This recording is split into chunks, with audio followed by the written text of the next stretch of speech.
கருப்பசாமி எப்படி பிறந்தாருங்கிற மர்மமான வரலாறு உங்களுக்கு தெரியுமா? அதை நான் சொல்கிறேன்.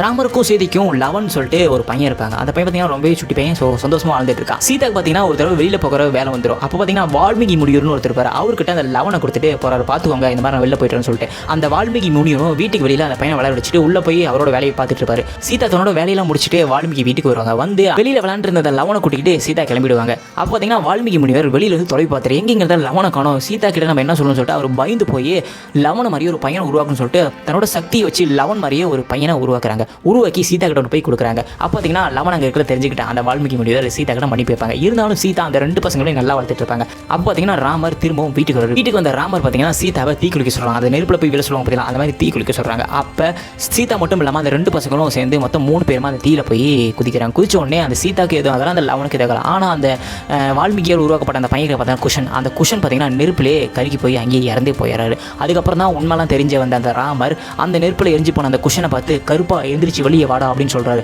ஸோ அப்படி வந்த கடவுள் தான் கருப்பசாமி. ராமருக்கும் சீதாவுக்கும் பிறந்தவர் தான் இந்த கருப்பசாமி. இந்த கருப்பசாமியோட சக்தி எந்த அளவுக்கு இருக்குன்னா ராமருக்கும் சீதாவுக்கும் பிறந்த அந்த லவன் இருக்காங்க பார்த்தீங்கன்னா அந்த லவனை விட அதீத சக்திகளை கொண்டவர் தான் இந்த கருப்பசாமி.